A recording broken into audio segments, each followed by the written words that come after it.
Thank you very much, Wouter, and the Global PropTech team for allowing me to speak. My name is Chungha Cha.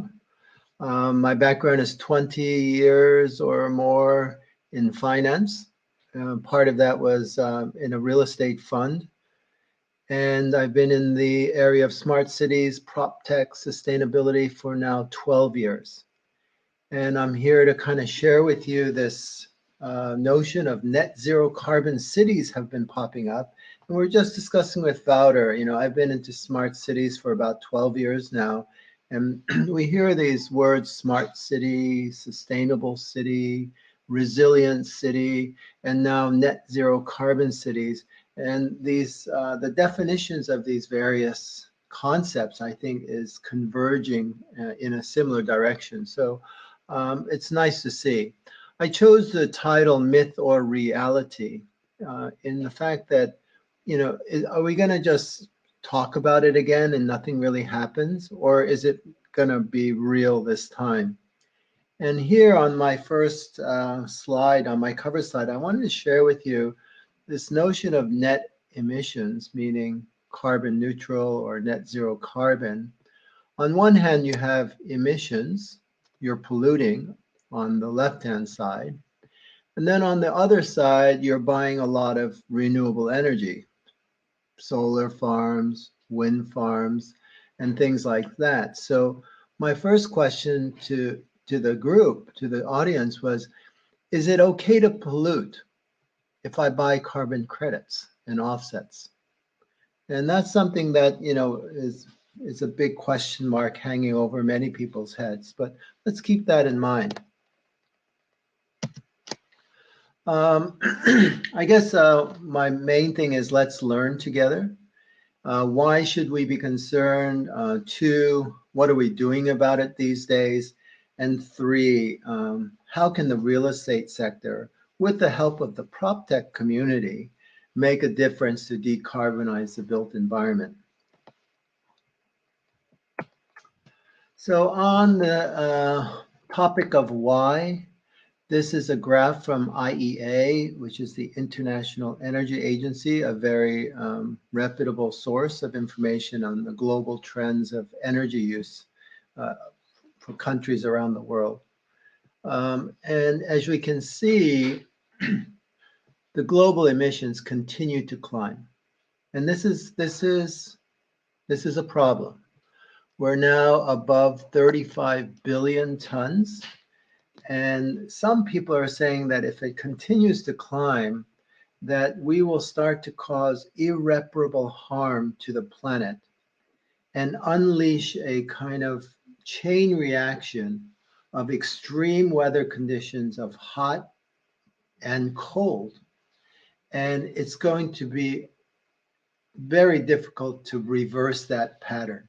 Like think of a huge super tanker, and it's going in the ocean in one direction, meaning going up on these kind of carbon emissions, and to turn that, it's very, very difficult. And so we need to prepare now as to how can we address this carbon emissions.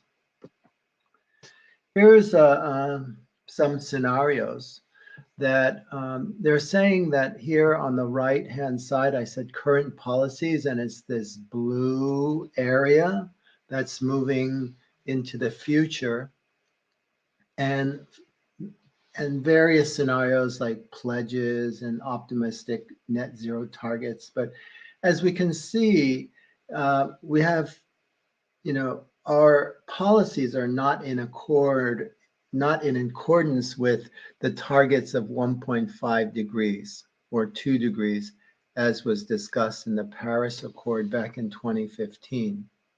And, well, to drive this curve, to bend that curve down, I think it's going to take considerable effort by everyone toward this common goal. Continuing to talk about this on the left, we see global carbon emissions by sectors, and we're going to see a lot of different cuts and ways of looking at who is responsible for emitting carbon into the atmosphere. This one I particularly like because it points out that building operations is 28%, to heat our buildings, to cool, air conditioning, lighting, stuff like that. And plus the building materials that we use in our construction, together that's almost 40% of global greenhouse gas emissions. So it's not only about what we see on the right-hand side of converting the coal and the gas and the oil, driving that down and replacing it with the cleaner solar energy and wind energy. At the same time, we need to work on the left-hand side, meaning driving down the demand or the energy that is being consumed in our buildings. And this pie chart just shows that the real estate sector has a big role to play going forward. I like this picture, very, very typical. In Asia, it's polluted. Huge buildings continue to be built. We're wearing masks. This is not just because of coronavirus, but we have extreme pollution conditions here in Asia, and it just depicted what we want to avoid this kind of future. So what's going on in the world? And I was very excited to see many different initiatives toward net zero. So this one is a race to zero by the United Nations Climate Change Conference. It's commitments of almost 1,400 companies, almost 500 cities, over 500 universities, and this number keeps on increasing. I checked like 6 months ago, and now these numbers are bigger than 6 months ago. But what's really cool is that they're all trying to, say, hey, we want to be carbon neutral by 2050 or earlier. And if we read this, Race to Zero is a global campaign to get support from businesses, cities, investors for a healthy, resilient, zero carbon recovery. And if we read that, when we talk about carbon, it's not only about the carbon. I think it includes the smart city or the resilient city objectives of creating a healthy, resilient future with a layer of carbon neutrality on top. The second point I wanted to share was they formed this thing called the Net Zero Asset Owner Alliance. And it's some of the largest investors in the world, as you can see from some of these logos that I shared. They provide the capital to asset managers around the world to put into stocks, to bonds, to real estate. And they're saying, hey, we have a big role to play as an investor. We want to see our asset managers place money and into these various assets, but as part of your underwriting or due diligence, or a part of your investment decision-making process, we want you to look at how are we going to get to net zero greenhouse gases by 2050. So this is a great, huge, I think, trend that has been started. I think back in 2019, yeah, they started in 2019. Going forward, 2021, they're going to start, these big investors are going to start to look at their asset managers and say, hey, we want to monitor, we're going to see your reporting, we're going to verify your reporting to see that we're in alignment with helping to limit global warming to 1.5 degrees. Let's see. There is not only a net zero owner alliance. I was confused at first.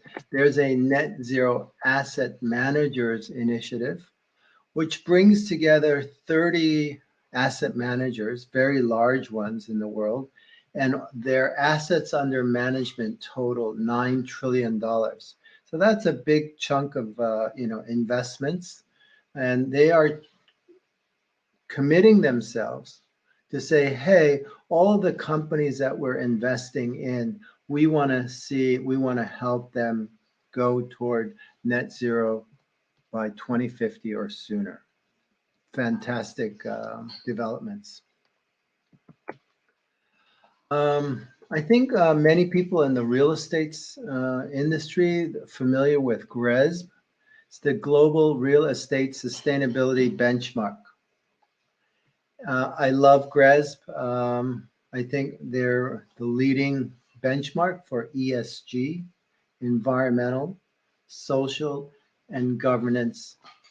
And they've done a tremendous job. Last year, the total AUMs that they are surveying is totaling $5.3 trillion of real estate assets that they are reviewing to see that they are performing well along the ESG criteria. My question to everyone out there is, hey, does ESG include carbon neutrality by 2050? And I hope it does. And I hope that it comes out in the metrics that they are going to be measuring. And as you can see here, the new paradigm where they are looking at responsible, sustainable, pursuing the ESG, I think they're headed in that direction, which is really, really good. This was an interesting article we picked up where the real estate and investors, Brookfield pursues $7.5 billion fund for net zero. And here's, I think he's the vice chairman, Carney is saying that we're going to rewire, so to speak, the entire global economy consistent with net zero. And this is really, really great news. Here on the bottom, you see that Brookfield owns 19 gigawatts of clean energy. And they have an additional 18 gigawatts in development. And they're saying that this makes them one of the global giants as an energy supplier. So they're doing really, really big things for the world to supply the world with clean energy. And at the same time, in the real estate, the physical buildings, we need to get it more energy efficient so that we can drive down the amount of energy that they consume at the same time. Urban Land Institute they're also embracing net zero goals, which is very exciting. And they have this division or initiatives of the ULI Greenprint Center for Building Performance. And they are all embracing, hey, let's embrace net zero goals. And on the bottom, you'll see that Greenprint is trying to reduce greenhouse gas emissions by 50% by 2030. So not only is it all the way out to 2050, they've chosen a shorter term goal of 2030, and let's reduce it 50%. Really kudos to the Urban Land Institute to do that. And we're going to be collaborating with the ULI here in Asia Pacific to have an executive learning series to kind of learn about carbon neutrality, how do we get there, stuff like that. So definitely encourage people, if you're interested in this global trend, to join up with Urban Land Institute and learn what the other real estate players are doing in this space. Another one I thought would be a good source for people to to get to know. The World Economic Forum just last month released this publication called Net Zero Carbon Cities, an Integrated Approach. I really like this report. It's not too long, but what they're saying is you got to drive down consumption on one hand, as you can see, this ultra efficient buildings. And at the same time, we want to supply it with clean energy. So there we have the clean energy infrastructure and the electrification and decarbonization. So this is a very nice reference to learn more about how do we get there. The other thing, you might hear people talk about embodied carbon. And so looking at that carbon neutrality, they have this scope 1, scope 2, and scope 3. So I think in order to be ambassadors, to be accelerators, helping the industry get to net zero carbon by 2050 or earlier, let's understand what carbon is, right? So scope 1 in the middle is saying these are direct emissions.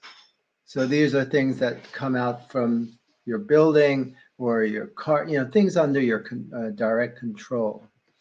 Scope 2 is indirect emissions from purchased energy, meaning if you're using electricity in your buildings and that utility is burning coal to generate that electricity that is being sent over to your building to turn on your lights, to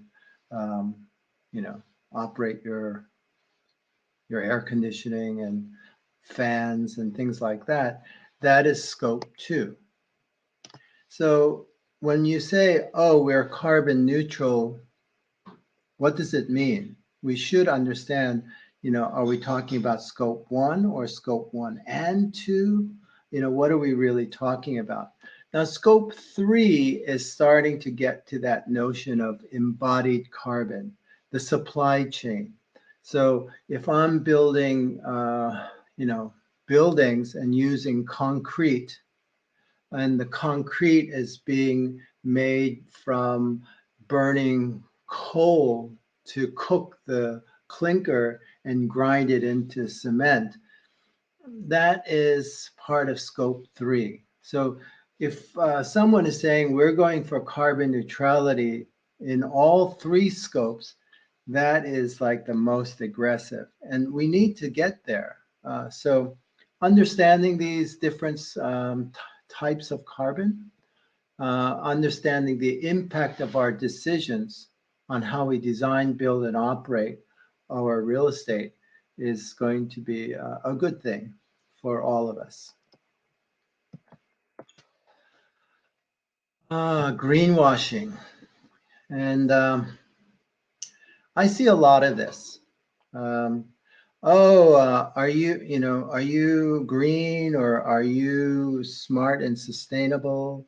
Are you net zero energy, net zero carbon? And say, oh yeah, we are, right? But they don't provide the data behind that. Or you don't know whether we're talking about carbon scope 1 or 2 or 3. Or this one from CDP, which is Carbon Disclosure Project.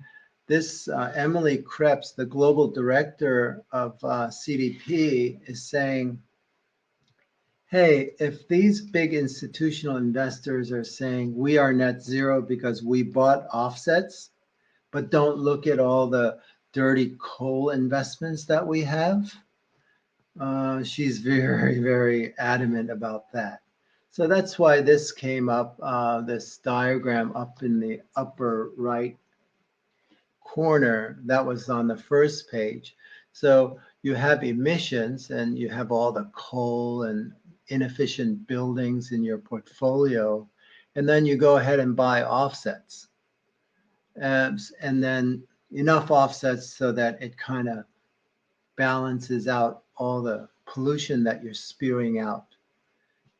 are you carbon neutral? Right. So these are questions that we need a lot of discussions around. So here I really like this cartoon that I picked up over on the Google image shopping. And here we have these smokestacks spewing out, uh, pollution in the air. And this guy's just painting it green to say that, oh, yes, we're very green. You'll see pieces of that going on here and there. And what we want to do is we got to stop the greenwashing and have discussions around how we can do better. Because I think if we're complacent with having a lead building in our portfolio, and there are real estate companies out there saying, "Hey, oh, Cha, you're in smart cities and smart green buildings." He said, "Oh yeah, we have a LEED gold. We just got a LEED gold certification." I'm not quite sure we're going to get to fighting this climate change by those kind of measures. So. Um, I guess is kind of my final point. And what I like to say is let's keep it simple in the beginning, right? And we have existing stock and we have new construction. I look at the built environment or real estate in those big buckets of existing stock, new construction. So my point is the same for both, is that you have to measure your kilowatt hours per square meter per annum. And that is energy use intensity. Here in our part of the world, we use the metric system of kilowatt hours per square meter per annum. In the United States, they would use the imperial system of kBTU per square foot per year. And if you're not, so I love this quote, if you cannot measure it, you cannot manage it. So if we're talking about net zero carbon cities, so if we're going to try to manage that carbon to neutrality by 2050 or earlier, we need to measure it. And I don't see many people measuring their kilowatt hours per square meter per annum. This is the total energy that you'll be using. And if you understand this energy in terms of how much electricity are you using, how much gas you're using to heat, to supply your boilers, and that's all about energy. It's also about greenhouse gases. So this is my favorite question to many real estate owners. And in the new construction, I say, so what is your kilowatt hour per square meter per annum over your entire real estate portfolio for existing real estate? And I do emphasize that it should be over the entire real estate portfolio. If you own 200 buildings and you're talking about this one portfolio of 5 buildings that you have, and you're showcasing that as carbon neutral, but the other 180 buildings in your portfolio, you're not talking about that yet. Is that, I hate to say it, is that greenwashing or yes, no? We need to kind of have some conversations over that. And so only if you measure it can you identify the low-hanging fruits. So that's our position with respect to how can we achieve net zero carbon cities. So getting into a little more detail in talking about the how existing real estate portfolios, taking the first steps, right? And I do want to emphasize that it's about just taking that first step, collecting real-time data across your entire portfolio.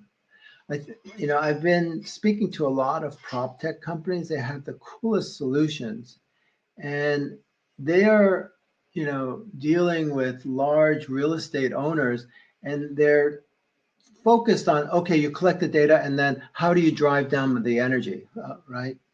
Show me, tell me, and stuff like that. And we don't understand the nature of the beast. So why don't we just take that first step and understand your entire portfolio? Here is a dashboard that my team is starting to create, where we're taking energy, optimization solutions, where they're down into the, air handling units and the work orders, and monitoring the amount of electricity used by your HVAC systems. We're kind of rolling that up and connecting them to financial metrics. So here we thought that we can resonate a little bit more with the CEOs and CFOs of large portfolio owners by saying, hey, do you know how much money you're spending on your total energy cost? Well, we made this kind of fictitious model of 48 buildings. You're spending $32 million. Well, this year, let's target an 8% decrease in that to $29 million. I don't see many portfolio owners targeting a decrease in energy. Some do, very rare, but they're usually just expecting the energy cost to go up by 2 or 3% inflation cost or something like this. But this is, in this particular instance, you're spending $32 million. This year, let's target 29 for a savings of 2.5 million bucks. If you assumed a blended cap rate of 6.2%, that would mean that the asset valuation would increase by $42 million. So these are additional, top level metrics that link the energy optimization solutions there. So we say energy optimization to increase profits, to increase portfolio valuation, and to drive down carbon emissions toward carbon neutral goals. And this little box on the right-hand corner bottom is about energy. But we're also saying that if you have all of your real estate across your entire portfolio on one common platform, you may also want to start collecting information on health, meaning indoor air quality, as well as space utilization, something to consider. But my main topic today is on energy, because energy is greenhouse gases, carbon. We want to drive that down. So this is the how on existing real estate portfolios. How on new construction is, this is an example of a project that we are advising on in Toronto. It's called Lakeview Village. And this colored buildings is a, massing 3D, 3D model, 3D image of what the buildings will be looking like. It's roughly 100 buildings on 71 hectares of land. So what we're saying is, let's collect data real time, and on the left-hand side, we'll look at all of the consumption of energy, and we're going to see how much kilowatt hours are you using for heating, for cooling, for lighting, indoors and outdoors, hot water, ventilation, EV charging, plug loads, major categories of what a building typically consumes. If we know it, if we have this kind of granularity, and it's something is out of, using too much energy, we can understand which area that it needs a little fix. On the right-hand side, we would monitor data as to all the supply of energy. And we would categorize them in terms of fossil fuels, dirty fuels, and clean energy. And by so doing, now we can understand what is our energy mix to supply these 100 buildings here at Lakeview Village. What is the, if we can say we are, 30% clean energy today, next year we want to get that to 35% clean energy. By 2025, we want to get that to 60% clean energy. So we can start to build a roadmap so that we can get to carbon neutrality. So it's like driving the energy down on the left, driving that down, and on the right side, converting those fossil fuels into clean energy. And if we drive down energy demand on the left, we would need less energy. So it becomes less expensive to convert the fossil fuel sources into clean energy. So we think that dual strategy is the right way to go. And you can calculate this even before you put a shovel in the ground, and that's using energy modeling and simulation. So right now we're doing district level energy modeling in Lakeview Village as we speak.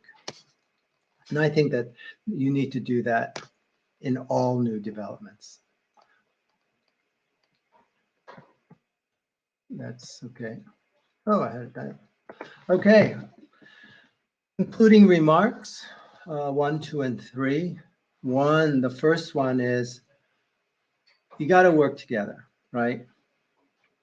And if we have this as a common goal, net zero carbon cities, make it a common goal, we can make it a reality. That's what I feel. If I talk about net zero and someone says, no, Cha, it's about the people, or hey, let's do net zero carbon cities, and someone says, no, Cha, it's about resilience. It's building adaptation and mitigation of, building resilience into your communities. That kind of conversation goes on all the time. We're saying yes to all of them. Resilient, sustainable, for the people, right? Building in economic growth engines, all of that, placemaking, streetscaping, nature, bioswales, less cars, walkability, bike, all of those things. But we're just saying, let's add on a layer of net zero carbon and let's measure them. And we need to, just saying, oh, we're going to be carbon neutral by 2050. I don't think that's enough. We need to define the near-term goals of what are we going to do in 2021 to 2025 with actual metrics and targets. Second point I wanted to say was, there's some talk about just getting the whole industry toward these common goals, not one company to bear the burden, so to speak. And we should share best practices of what are we doing in existing real estate, what are we doing in new construction, and share best practices so that it's easier for others to adopt and take those first meaningful steps. And those first steps is you got to measure your energy use intensity, or kilowatt hours per square meter per annum. And the third point is no more greenwashing. Right? Let's not be nice anymore. This is a problem we all face together. So when you say, oh, I'm going to be carbon neutral, okay, what's your, carbon scope 1, 2, and 3 reduction strategies? Let's get it all out. It's easy, you can say, well, we're only focusing on scope 1. That's fine. That's a big start. So I don't think you should be embarrassed. Start with scope 1, and then as you gain experience and knowledge and technologies get more robust, cheaper, more effective, then you can do scope 2, things like that. Transparency is absolute, right? This energy use intensity, the metrics, filing a carbon disclosure project report at the end of the year, or calling in an energy auditor to review your building's energy performance every 2 or 3 years. That's analog. That's passé. We just slap on some gateways on your BMSs, and the data will just be shot up onto the cloud. And if you have any, keep it on your server. And then when you share it with the outside world, you can almost anonymize the buildings if you're ashamed of the performance, right? But I think this transparency will help us get there faster. And my last point is, it's got to be the real-time data. So that's why I like digital twins, because the digital twins for existing real estate and for new construction and broadening it out to cities, I think that that will be key enablers of achieving our goals. So let's reimagine the future of smart net zero cities together. And this is my team, Satsral and Jiyun. Please feel to reach out on anything to me directly. And most importantly, if you want to have more detailed discussions with you, your team, we would love to schedule a virtual meeting and we can share more details with you as to what we're doing and some of the things that we've been researching and experiencing. So with that, I thank you very much. This is my last slide. It was the same slide up above, but this is Mark Carney saying that, we're going to go net zero, but some of the people was criticizing what his definition of carbon neutral was. And I think it was slightly toward, well, we have investments in coal, but we also have these investments in solar energy, so they kind of neutralize themselves. And so some people are really pushing back on that. I think that Brookfield is doing a wonderful job. Yes, they do have investments in dirty fuels, but I think they will slowly get out of those. And their major push in supplying clean energy to the world, and starting to look at the energy efficiency of and carbon neutrality roadmaps of all of their investments. I think this is a very, very good thing. So with that, I think I'm finished, and I will stop my share. Wow. Thank you. You're very welcome, and thank you for this opportunity to share with you and your incredibly wide network. Well, thank you very much, Mr. Chungha. I have a couple of questions. Okay. You really amazed me with a couple of slides in the beginning, of course, with the curve that is going up, and then afterwards with the investors, the asset managers that are investing a lot of money to do better. Why can we not bend that curve down? Why is it only going up? Part of it is a little bit of greenwashing, I think. Okay, we hear about some of the good news. I've seen things where, well, look at GRESB. Okay, GRESB covers $5 trillion of assets. That's an incredible amount. Yeah. And those assets that they're reviewing are doing very, very well in terms of sustainability. But are they measuring carbon? Right? So my big thing is we got to start measuring carbon if we're going to manage that. Right? Yeah, and how do we get if we get companies to measure? How are we going to get them to share data? Because real estate is really holding back on sharing data. How are we gonna? Why should they share data? Yeah, I need your help on that. And we need some ideas. One idea I thought was to enable the sharing anonymously.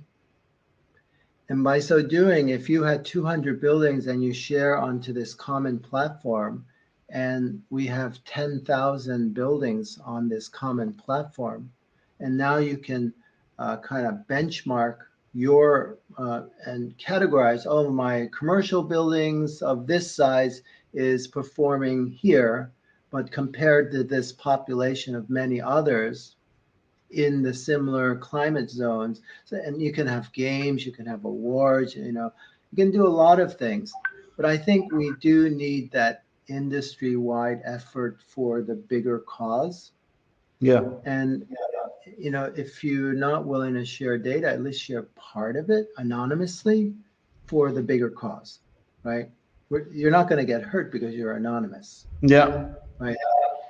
Yeah. So I think we need to kind of, it's not only Cha, jumping up and down. It's got to be you, the PropTech associations, the ULI, the MIPIMs, the GRESBs, Yeah, we all need to do it together. Yeah, we got to have this common, start to define our common objective, right? So when I talk about carbon, 90% of the time, someone tells me, say, Cha, it's not carbon, man. It's about resilient communities. It's about placemaking, right? So they start to talk about, and then of course, a lot of city people will say, well, it's about smart mobility, right? We need more public transportation and electrifying the buses. They're all very important.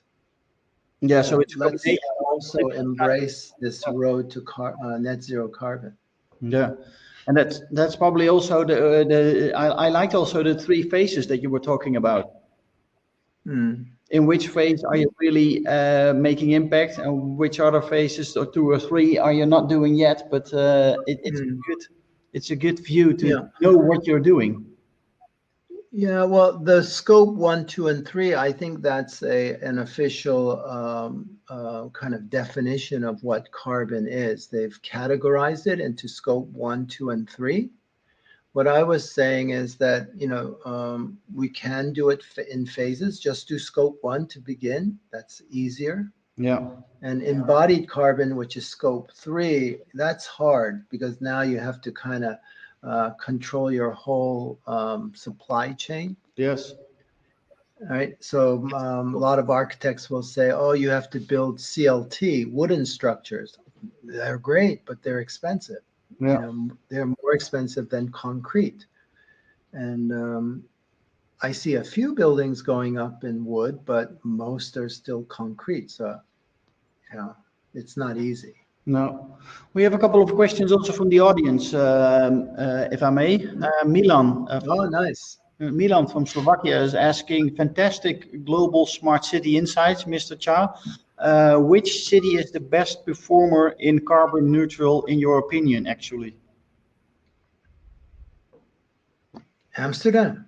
I don't believe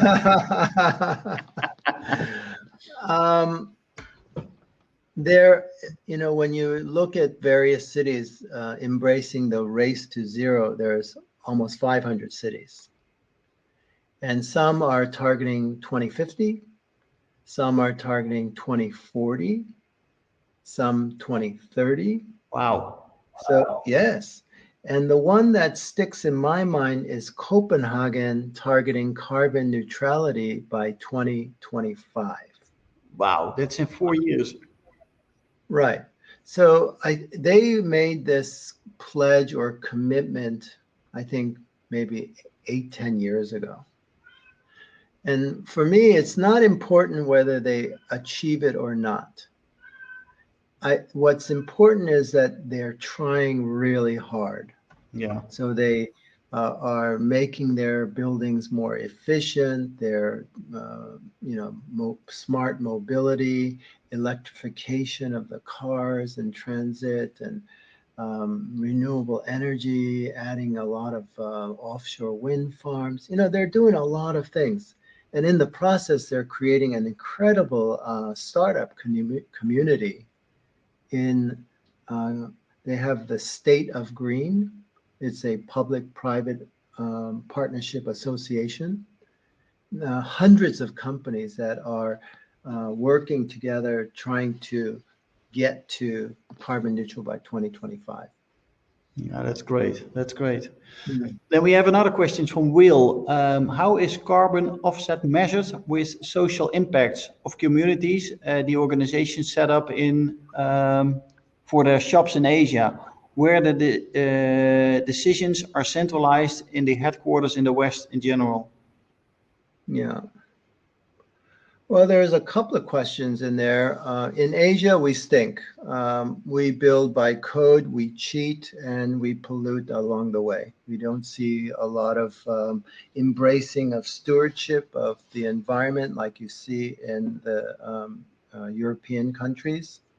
And if you just look at carbon emissions by various countries, China's the biggest, right? The top 10, I'm sorry to say, Korea is like number 7 or number 8. So for a small country of 50 million people, you do a good job. We're doing a great job polluting. Yeah. So in terms of carbon and social, those are two very different things. And yes, you have to achieve social sustainability. So I like this buckets of people, planet, profit, right? John Elkington in the UK first termed that definition of sustainability, that we have to achieve the goals of social, people, planet, environmental, and profit or economic prosperity. So I'm talking about a piece of the environmental thing, net zero carbon. But yes, we also agree it's not only about the carbon, and we do need to address the social stuff. But that's another presentation for someone else, I think. Oh, thank you. Well, one more question that I have. We are now in the Netherlands, and in my country, we're working forward to elections, and so energy consumption, carbon neutrality, it's all in different kind of stages and programs of companies that participate in these elections, of parties. But some of them also say we need nuclear power to get to our goals. What do you think of nuclear power?